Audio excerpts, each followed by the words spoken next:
Welcome to Not Your Ordinary Parts, a podcast where we talk about hard things associated with the human experience with the goal of increasing awareness, growth, and healing. You may hear information from professionally licensed therapists, life coaches, healers, doctors, etc. This information is not medical advice or therapy and is not meant to replace actual therapy or instructions given by a doctor or personal therapist. I'm your host, Jalon Johnson. My guest today is Dr. Stephen Porges. Dr. Porges is a distinguished psychologist and neuroscientist. He is the Professor of Psychiatry at the University of North Carolina at Chapell Hill, Professor Emeritus at both the University of Illinois at Chicago and the University of Maryland.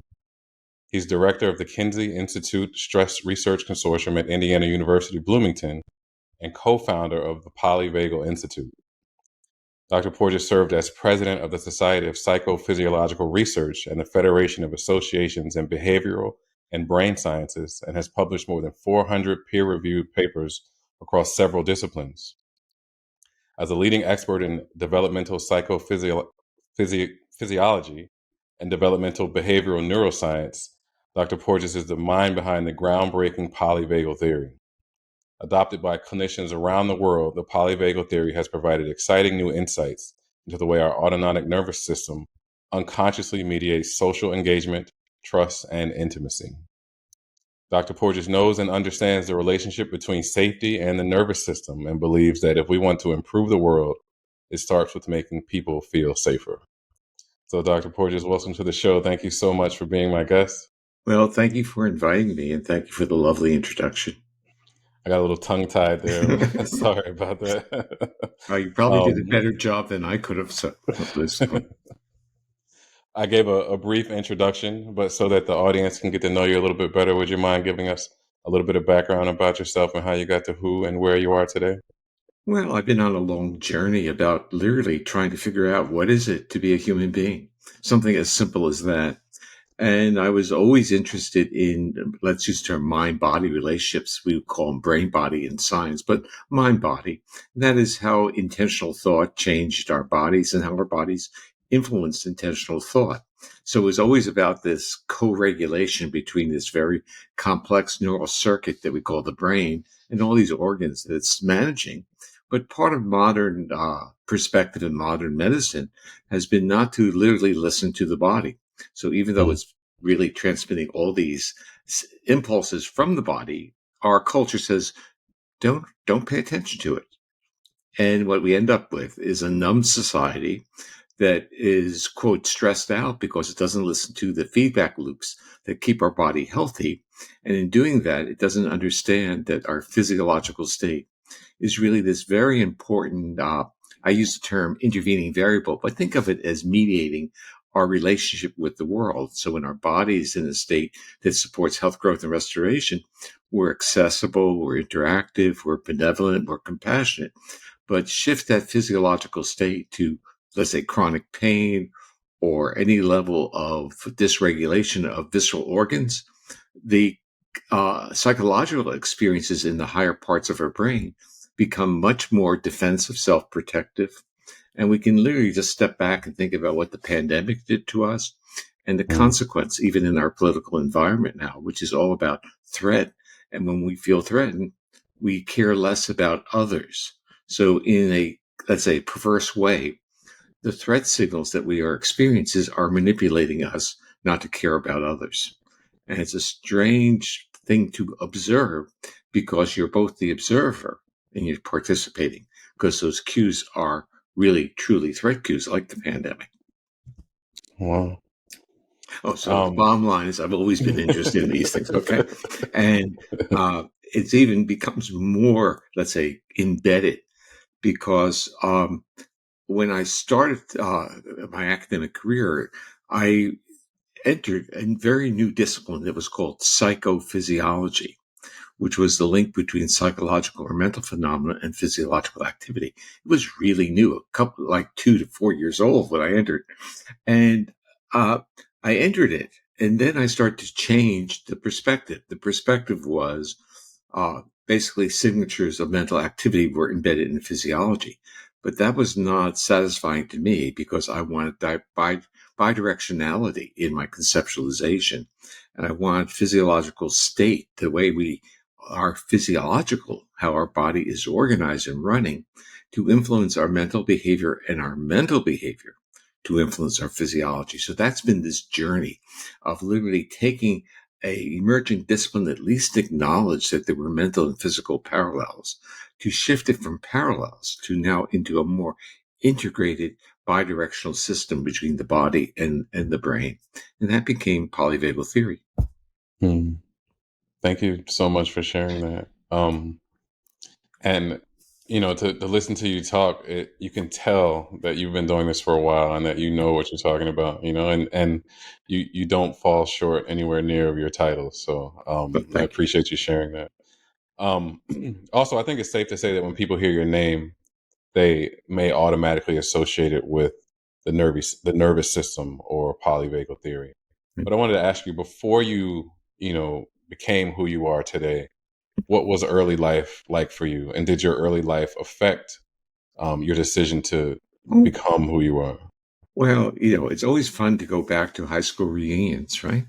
And Hmm. even when they are like many, many decades, and people see you and say, I knew you'd end up like this. This is who I was early. And I Right. just was kind of like trying to find a discipline.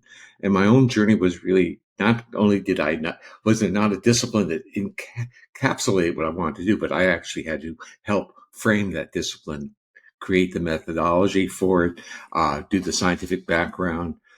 Because without the science behind it, it's just interesting ideas. But when there's a science behind it, it's leveraged into a different world. And my role in this whole journey was I, let's say, use the term, talented enough, smart enough to navigate through a very complex maze, which we call the academic world, the scientific world, to come up with basic core principles that were literally irrefutable in Mm. terms of core principles that could be now translated into our human experience. And that's been the journey in a sense. So like polyvagal theory, to many people, when they hear it, they say, oh, that's really it. That tells my story. It's very intuitive. Now, it's intuitive and tells your story because there's a deep validity to the theory, because it has a lot to do with our own evolutionary journey into becoming modern humans.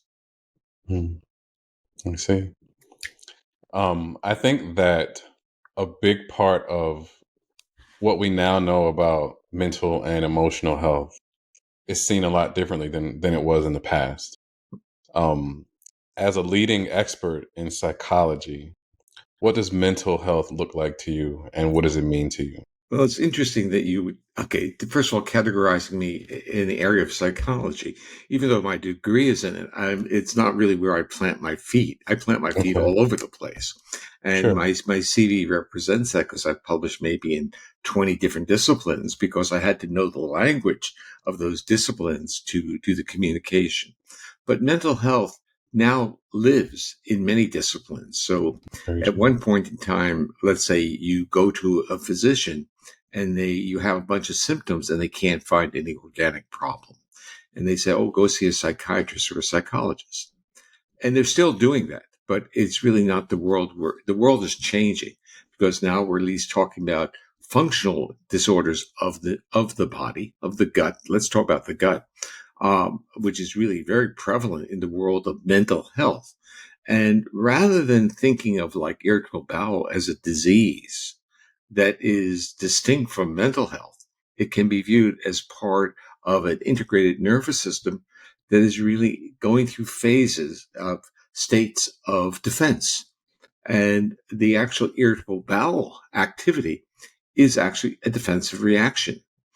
So we start to see the functional adaptation of what we used to call pathology, but basically being dependent upon the body not being in a safe enough state to clearly regulate itself in the presence of others. Wow. It's it's amazing to me how what we used to think about, like, being nervous or scared, Mm-hmm. really was just scratching the surface of what was Yeah. really going on.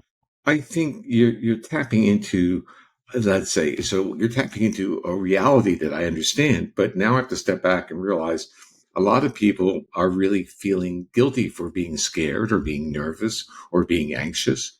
And they're not recognizing that their physiology is literally signaling something to them, that their bodies are not in a safe state. They're just not in a Mm. safe state. So what they end up doing is blaming themselves, getting angry at themselves, and finally turning off the feedback loops, numbing out. And when they numb out, they're basically on a neurophysiological level, dampening these wonderful, remarkable feedback loops that go between our organs of our body and our brain that help those systems heal and maintain optimal function. So in a sense, when we get angry at ourselves and we don't don't listen to our bodies, we are injuring the feedback loops and we're promoting the progression of disease state. Wow. Wow. That is. But intuitively, it's like, what do we say to people when they're ill? Relax, stay calm. What do you do with a baby? You make all these statements. So after surgery, you try to be supportive. So we know that intuitively we got it, but Mm. culturally we don't. Agree. Agree. Just listening to you, I it makes me so proud to be able to introduce this to my audience and people that listen to my show. But also, it's very easy to know that this could be a conversation that could be difficult to understand for a lot of people. So, what I want to do is make it as simple as possible, and then get into the complexities and vastness of the nervous system. And I wanted to start by just asking a simple question: what is the nervous system? Metaphorically, it's a bunch of wires, Mm. but they're wires that both send signals to make organs do things. But more important, and this is really what's been neglected much in medicine, is that most of our nervous system is a surveillance system. The nerves going through our body are not merely to tell the body to do certain things, including the visceral organs to, in sense, digest, or the heart to change its beating pattern, but actually it's the sensory part, which is surveillance. What's the status of my organs? So the nervous system is really a complex control and surveillance. Well, it's a control system that has a major surveillance component. And basically, when we talk about specifically the autonomic nervous system, we're talking about part of the nervous system that starts in the brainstem and goes to all the internal organs of the body. And even, let's say, surface goes to the skin as well. And it takes sensory information, brings it back there, organizes it, makes sense of it. Then literally the information percolates up to our higher brain structures. And if we're in let's say, a calm physiological state, it basically gives opportunities for those higher brain structures to do their job. But if it detects threat, it basically distorts how that upper part of our brain works. So people will always talk about when they get anxious and when they get fearful, they can't solve problems. They just aren't very smart. So we have to think about what culture does in certain communities where communities are under threat. People are going to act like they're less intelligent or less capable of problem solving because we're identifying problem solving as a cortical, not as a sense of biological survival. They're surviving. They're doing major decision making on a survival level, but not in terms of book learning or what's called executive functions, higher brain structure, decision making. Mm. I think survival, as you mentioned, can be as a result of trauma, Hmm. and it's hard to dispute that trauma can have a huge impact on the nervous system. But also, a lot may not fully understand what trauma is, how it Yep. affects the nervous system. So, based on your knowledge and your expertise, Yep. Yep. of Okay. So what this is a what good are, point to start with, because okay, what you're really saying is, again, most people confuse trauma as they define it as an event, not as the body's response. And so people will say, "Oh, that didn't bother me. Why are you so upset?" hmm Or, "Look, someone got held up with a gun and they've been changed ever since." You say, "It's nothing." Or the other one, "Look, you were raped, but you weren't hurt." You weren't physically hurt. So what are you complaining about? Mhm. It doesn't work that way. The body is making its own decision. The nervous system is making its own decision about how you've been affected. And the real issue is, has your body gone into not just a defense state of fight flight, but has it gone into a life threat reaction? And when you start listening to people who have experienced trauma, truly experienced it, and it's retuned their life, it has retuned their autonomic nervous system, and they have experienced life threat reactions. And now their bodies are reluctant to give up its defenses. So a term I use is reluctant to relinquish defensiveness.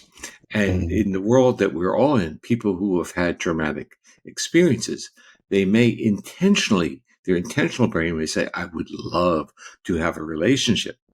But if you go up and give them a hug, where do they go? They pull right back. And we then say, oh, obviously don't really want a relationship. That's not what's happening. Their body is detecting proximity as a lethal threat, and they pull back. Wow. You just mentioned as a lethal threat, right? Yeah. Mm. And um, based on experience, and if the body stores these memories, Yeah. these, I guess they could be, I used to refer to them as emotional memories, but if they're stored in the framework and circuitry of the nervous system, it has to be a little bit more than that. Well, it's not okay. I don't even like to use the word emotion because emotion is pretty high up. Mm. There's stuff below emotion that basically regulates our physiology and basically is more like a binary type of switch. It says, I am safe enough. I have access to now all these wonderful neural pathways, or I'm not safe enough. I'm in a state of danger. And then we can push it one step further. I'm not merely in danger. I am experiencing life threat. And Mm. that is when we start walking into the world of individuals who experience trauma, we walk into the world of retuned nervous systems and individuals who have experienced life threat. And they have told me, okay, this is where my learning as a curious human being, compassionate person, I learned more about what it is to be a human being from those who experience severe trauma, because they have taught me what they've lost. And not only they've taught me what they've lost, they've taught me that they also still have the idealistic, optimistic image of what life should be like. So they have in their mind a dream state where they will be safe enough to be held in the arms of another. Wow. Um, Being that you have learned from people who have experienced trauma, what are some kind of traumas that you've seen and how have they affected the nervous system? Well, okay, so here is where we have to be really careful with language. And Sure. this is why we kind of want to talk using a more polyvagal informed strategy. Because what your question really is, it's almost like asking for a ranking of severity of traumatic experiences defined by situation and context, basically by event. And I have taken a much more, let's say, open perspective in saying that's judgmental. I'm not going to judge what the stimulus is, the value, the potency of it. I'm going to judge. I'm going to allow the individual to tell me what happened to their body. So Mm. it's like if you were for an individual who, let's say, they're working for a company and they're humiliated by the boss in front of their colleagues. To them, that could be functionally a life threat experience. They could be totally retuned, or like being bullied in schoolyards. These are things that happen.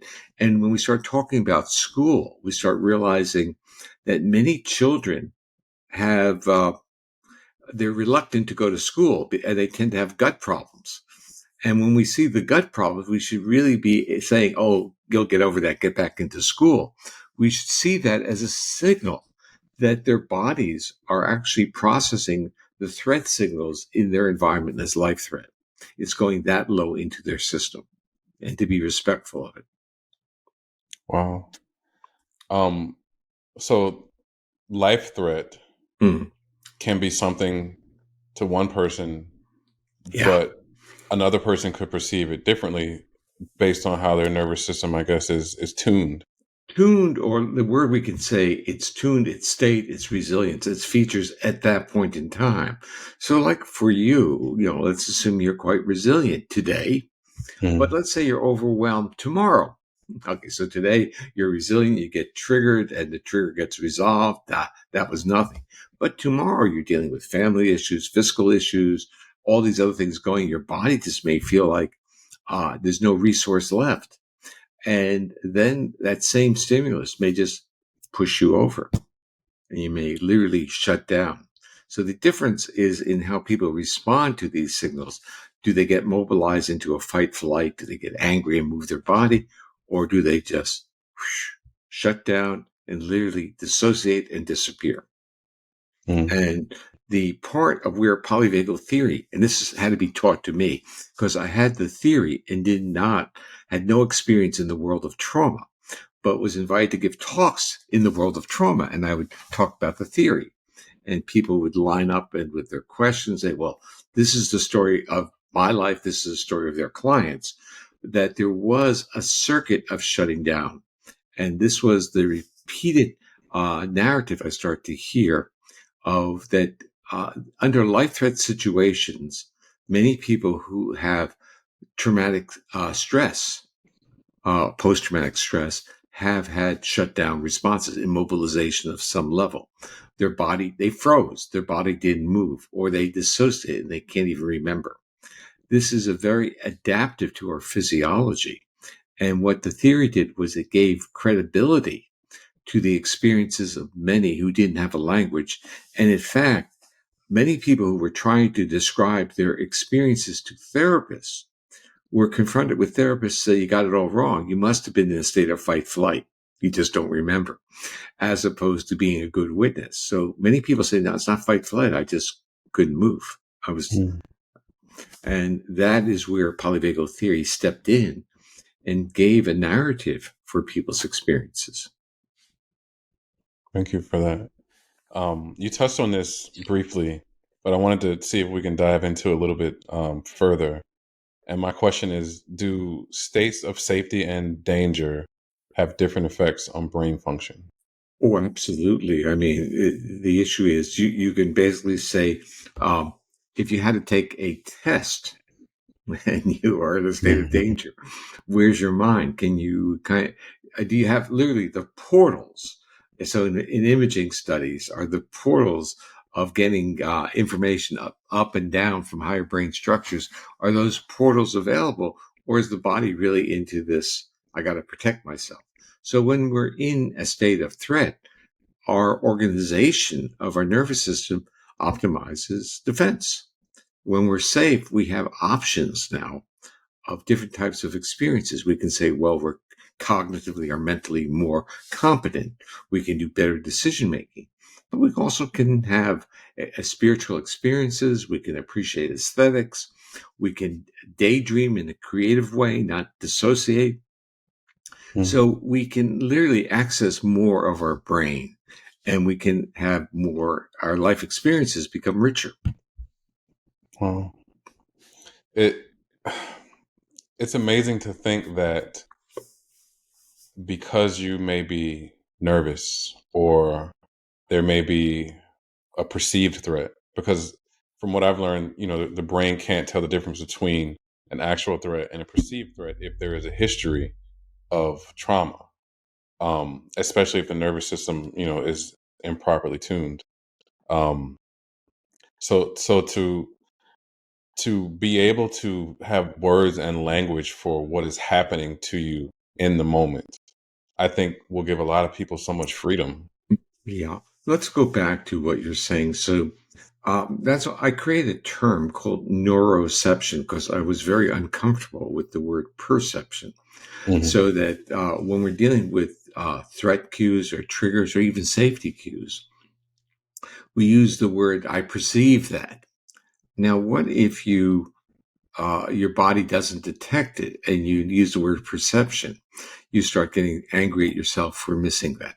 So basically, our nervous system evolved not for a system of perception of signals of threat and safety, but as reflexive detectors. So we detect danger. So if someone makes a loud noise, we get startled long before we know what it is. So that's a type of neuroception. Pain is a type of neuroception. Our body reacts to signals, and then we build the narrative to explain it. Now, the interesting part of that sequence is the body reacts, but you become aware of that body's reaction through another process that is called interoception, meaning from the inside of the body, it goes up to our brain. And we say, oh, I felt that in my gut. Mm-hmm. And now you start building these associations. Now, the bit with people with trauma experiences is that the life threat gets literally locked into their physiology through interoception. And since it's so profound, so related to life threat, then it basically stays around. And this is where many of, let's say, the brilliant, insightful therapists that I've run across over the years have developed these amazing models of transitioning people through slowly through titration of those feelings, not saying, oh, it shouldn't bother you. Those feelings are just faulty detections. It starts off with respect. Those are real feelings, but your body needs to learn that the trigger is not a valid trigger. So they do things like somatic experiencing, uses the term pendulation. Basically, it means that you just use it, you grade it. You just use little stimulus until the body gets used to it, and then you expand it more. Wow, that's incredible. Just learning these concepts, and like I said, having a language for what's been happening that we may not have been able to, understand cognitively, but we feel it in our bodies. Yeah. It really does, like just freedom. It's like, oh, It is actually. Many of the listeners, if they come from psychological backgrounds, will have read Viktor Frankl's book on. He was in the concentration camps and denial of death. And what he basically talked about is the time between a stimulus and the response, the space, the time is where we have free will. So this is really, in a polyvagal terminology, the space between the reaction of neuroception and our response to it is our free will. So we learn to become aware first of what our body's doing before we assume that we know why our body reacted to. So like if you sit across from the table and you're having a bad day, and let's say the person across from you starts looking at their phone and not listening or looking at you, and you start really getting angry at the person for not being contingent with you, it's part of this nervous system had shifted, and you're now misreading cues that were really quite neutral, and you're viewing them now as if they are dismissive of you or dislike of you or something of that order. Wow. The model I use is like, having been an academic so long, or I'd say when I was in the trenches all the time, I was always interested in how, let's say, students, when they want to engage a, quote, famous professor, their reactions to that famous professor, if the famous professor really didn't acknowledge that they were there, literally walk right by them. It's like, but now, or a young assistant professor wanting to be acknowledged by a distinguished visitor. I mean, these things do happen frequently within the academic world. And because a lot of academics are literally more on a spectrum, and where the focus is more on object and ideas and not on people. And so the interpretation by the person who was being dismissed was, oh, I'm not important enough, or the person doesn't like me. And we see this occurring frequently, that our nervous systems have wired into them that when we engage someone, our neural expectancy is a reciprocal engagement by the other. And if that's violated, we create the narrative. Wow. That's why I said to you before we went on that I've been basically articulating that the only true gift we have as a human is our own accessibility.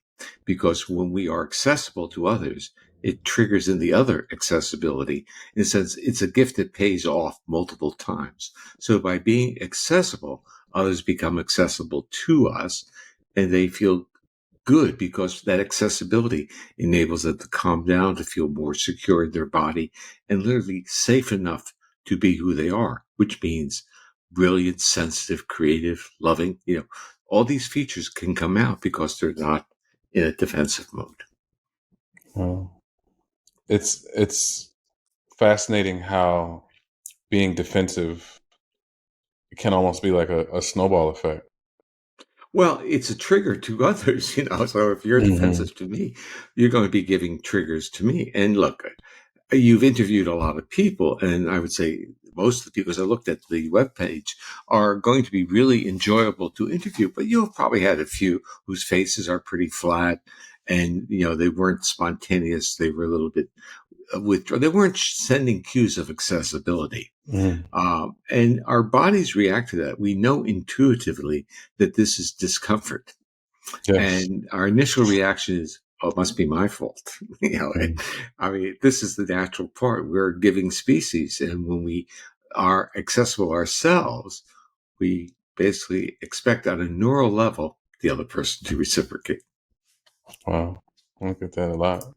And I understand that emphatically, because if someone seems closed off, you automatically withdraw, and then you start to question yourself. The narrative, Yeah. what I like to say is we have a very big cortex, and it's very creative. It will make interesting stories. The Mm-hmm. stories may not be they may not be true. That's what I'm Correct. saying. But Correct. we Correct. live with these stories because they make sense to us. Mm-hmm. But the actual true sense may be much simpler. The person is literally not sending us the cues our nervous system would like to get. Right. I wanted to ask a question about the vagus nerve. What role does that play in all of this? What is it, and what role does it play? Okay, for me, the nerve is just a wire. Okay, so it plays a big role, but it's not the role that many people think it plays. It's a wire. Are wires important, or is it important how information is conveyed within the wire or back and forth the wire between some two things, where the energy is coming from the control system and the object where that wire is plugged into? So the sophisticated answer is the wire is a vehicle. It's important, but it doesn't make decisions. It just carries information. And in a sense, the vagus is this very large bidirectional cable that connects our bodily organs with our brain.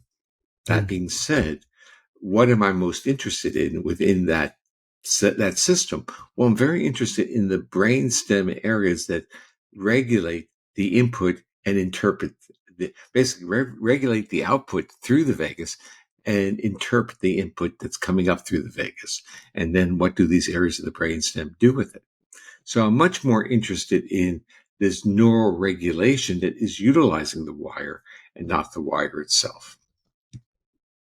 I love that. I mean, because if the wire is just a vehicle Yeah. for energy and information, then we're more concerned with what it's being conducted than Yeah. the wire itself. And we're also interested in the signaling of the information. How do you signal the brain to send information down or information up? How do you signal it? Mhm. And that is okay. So I'm very interested in that. And the part that I find really interesting is things like intonation of voice is a real signal of recruiting that vagal system. Now, we know this intuitively because how do mothers calm babies? With the prosodic voice. And how do you talk to your pets? You use the same type of voice because their nervous system has a template that the modulation of vocalizations in a certain frequency band is signals for safety. It's as simple Mm. as that. Wow. And if you maximize or optimize those frequencies, you shift the physiological state of the individual. So how do you tell a person to calm down? Do you yell at them? No. You think, well, the issue is often people will do that. They'll say, Mm. calm down. That's not going to work, right? But No. if they say, calm down, or do you need me near you? Would you like to hold my hand? Do you need a hug? I'm here for you. Just relax. There's a totally different impact. And the interesting part is that for mammals, especially social mammals, the frequency bands in which this information is conveyed is very it's based on the physics of middle ear structures. And this is now a wild thing that we can literally, by knowing how the middle ear works, we can literally create auditory acoustic information that calm bodies down, calm our pets down. It's really quite remarkable that literally all social species, whether they're whales or cats or dogs or cows, there's going to be a frequency band of modulated sounds that their nervous system will say, oh, that's safety. I can calm down. Wow, this is incredible.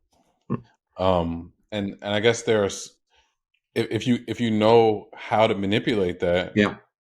you can Yeah. deliver safety to someone. Yeah, but I would say, okay, you know how to do it. You're engaging for people. You're relaxing for people. When you interview them, you're using.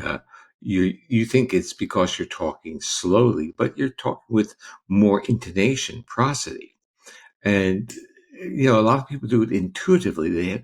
They don't have the language to describe even what they do intuitively. And intuitively, they're increasing the range of frequencies that they're using. And they're also talking slower. And they're also extending the duration of their phrases. There are all these signals that are coming out that enable the other nervous system to detect and to calm. Would that be what's called co-regulation? Yeah, well, co-regulation is, yes, co-regulation is, okay, it's like listening and talking, but it's like responding to signals of safety and then communicating signals of safety. It's like, it's like singing a duet, and these things have been around for a long period of time. We just haven't had a language for it. I got you. So speaking of that language and the question of the day, what is the polyvagal theory and how did you develop it? Well, it's a complicated question because the theory came from something that is not the theory now. So the theory came from my research studying preterm babies. And it was really in terms of my research of trying to develop methodologies to both monitor vagal activity that could be used in medical situations to literally identify risk. And there's something that I called the vagal paradox, and that it was when I was doing work on preterm babies. I believe that the patterning of heart rate, which was regulated by the vagus, especially the breathing rhythm, was basically a protector, showing the really power of the vagal system in terms of a state of calmness.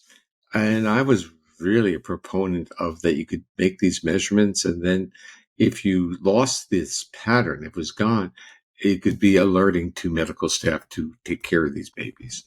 When I realized that there was another vagal component that was really kind of missing from the narrative, and that is in the intensive care unit, the big signal for neonatologists is not the respiratory rhythm.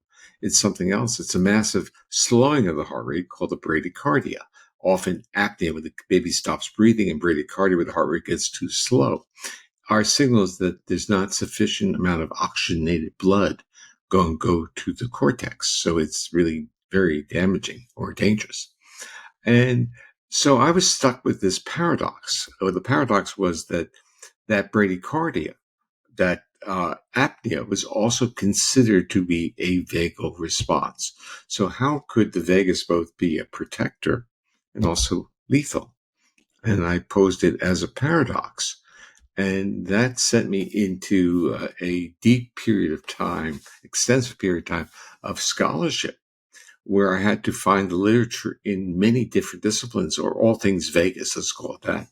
And what I realized was there was a evolutionary shift from reptiles to mammals, in which there were literally two different branches of the vagus evolving. So the bradycardia was literally a evolutionary antecedent that reptiles use when they immobilize under threat. And the respire rhythm was this mammalian modification of vagal patterns.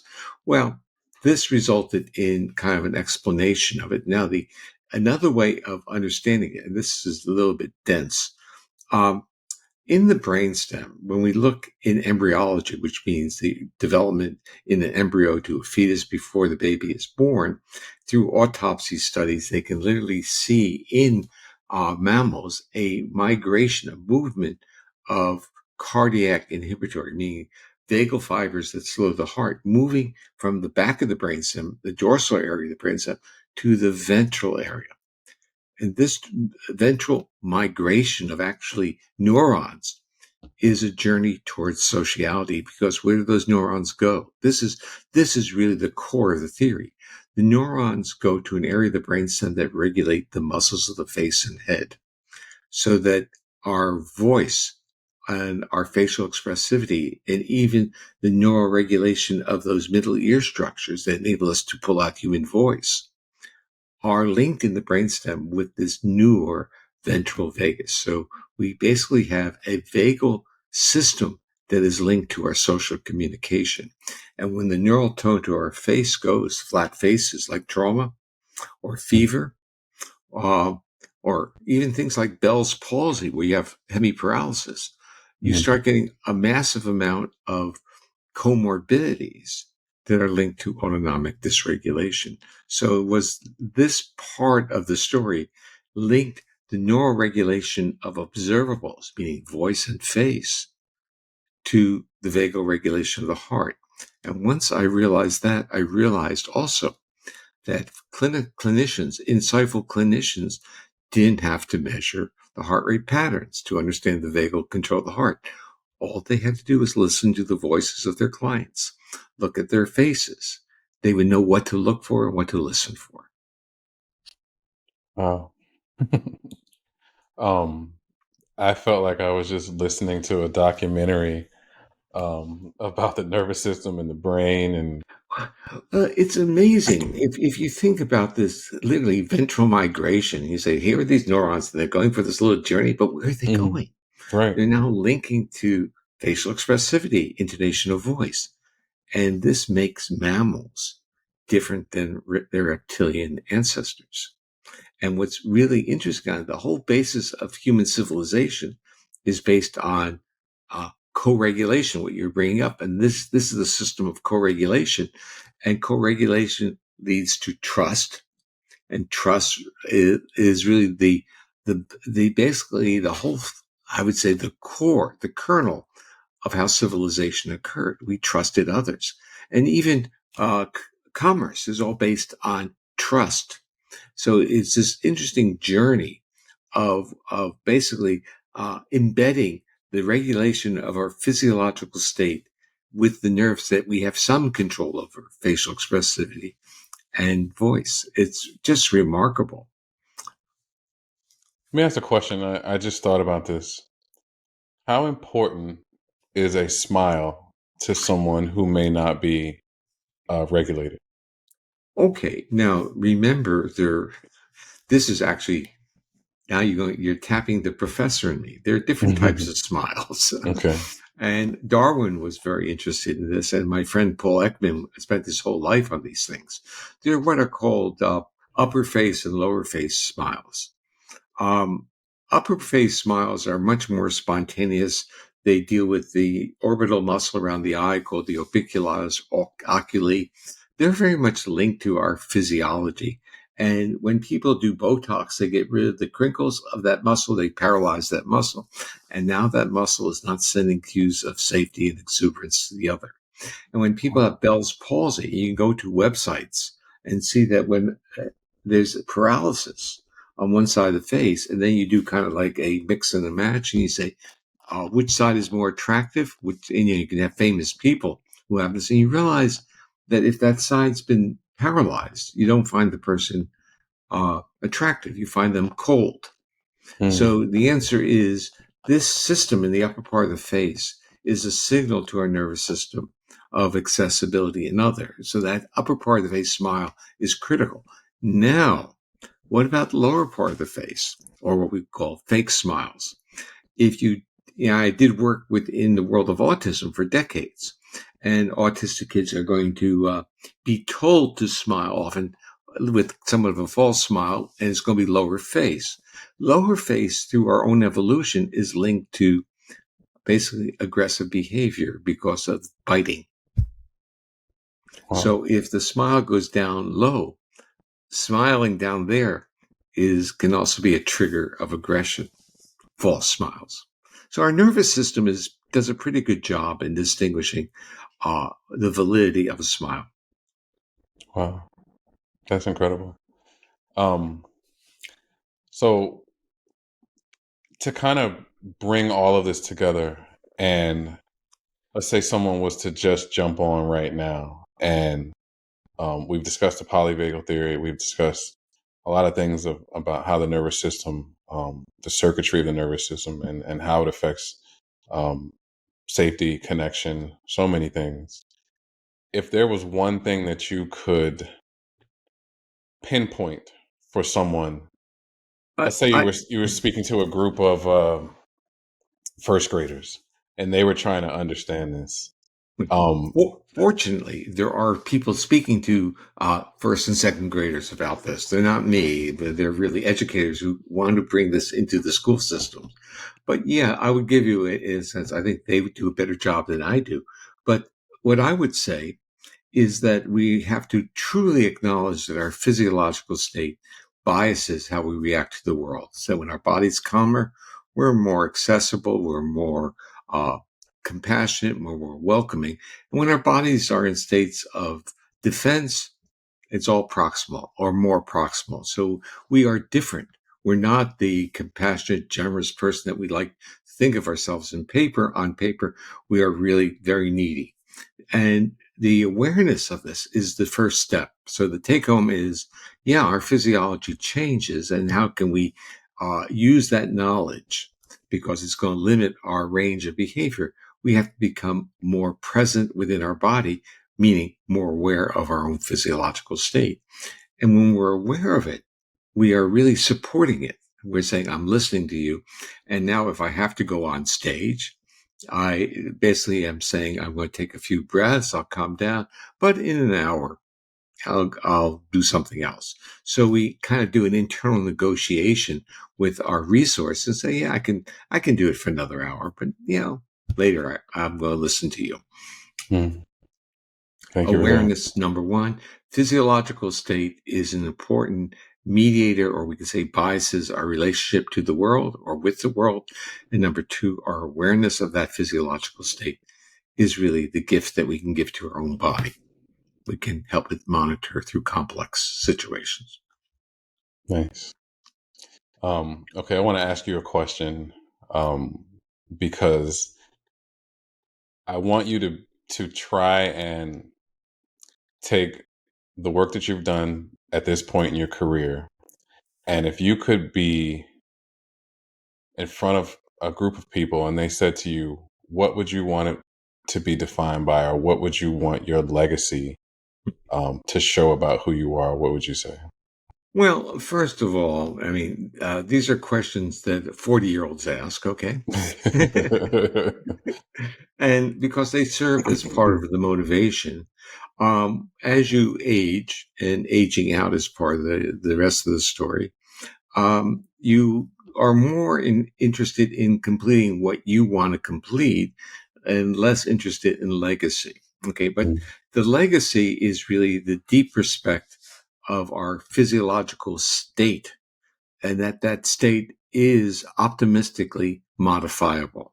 This is critical because the community that we live in wants to look for signatures of pathology, and it assumes that those signatures, which may also be physiological, are not flexible. Polyvagal theory emphasizes state. It's saying, in this state, this is what you get, but you don't have to be in that state all the time. You have to find the portal that triggers the system to move out of that state. So it's a very optimistic strategy about life. Thank you. Okay, last question. If you could use your platform to educate anyone who may be struggling with their mental or emotional health and hasn't yet made the connection to the role that their nervous system plays in both, what would you say? Well, I think you have the answer. They have to have a better understanding that their experiences are often understandable from a neural perspective. And part of the difficulties of mental health is that many, or let's say even most, including in psychiatry, are not really that well grounded in the neurophysiology of the systems that are changing these underlying states. They're locked into their constructs of, let's say, disease, pathology, and even emotion, and constructs that are really quite removed from the foundational systems that determine safety and threat reactions. And so the point that I really want to emphasize is that part of the story is relatively simple. Our bodies evolved to detect threat and detect safety. And when we talk about many of the attributes of mental illness or mental disorders, it's a nervous system that is biased to detect threat. Hmm. Thank you so That much for that. bias is optimistically modifiable and not necessarily through drugs, modifiable through signals in the environment. Thank you so much for that, Dr. Porges. Thank you so much for this. This has been beyond anything that I could have even imagined to have this opportunity to do this with you. I'm so thankful, so grateful that you were gracious enough to allow for me to interview you and share your knowledge and your expertise. Well, thank you very much for inviting me. Thank you for leading me on a very interesting dialogue. Thanks. Where can people find you online or on social media? Oh, very good. Actually, I'm going to lift. There is something I do want to mention, if I could find it. Here it is. I do want to mention this. This is a book, Our Polyvagal World, that was written with my son Seth, but it's readable. Seth is a great communicator. It's an accessible book, and you can get it on Amazon. And the point that I really want to emphasize is it's written for everyone, not written for therapists or scientists. People can get more information about me through the Polyvagal Institute. That's Polyvagal Institute, oneword.org.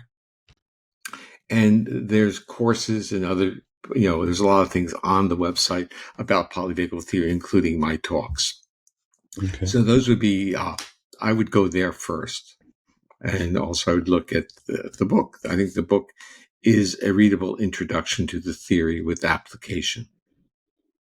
And the books can be found where? Well, the book can be found on Amazon. There's actually Norton, the publisher, has actually a polyvagal bookshelf. There's several books, 5 that I've done, and there are other people who have written books framing their work within polyvagal theory. So the bookshelf is growing. Okay. Well, again, Dr. Porges, I want to say thank you so much for your time. Thank you for the way that you do the things that you do, the depth that you've gone to and able to give us insight into the world of our nervous system and how we can change, the way we view threat and detect things just based on the way our body responds to them and understanding those things. Well, I'd like to also use another term. I said we need to claim our evolutionary heritage. And what is that evolutionary heritage? It's the neural circuits that are already on board to co-regulate, to calm us down, to mitigate threat reactions. So it's not like we're evolving to a higher level of consciousness. We can't evolve to a higher level of consciousness unless we can feel safe enough to be in our bodies. And that tool is already on board. Gotcha. All right. Thank you so much, Dr. Porges. You're welcome, Jay. Thank you very much for inviting me.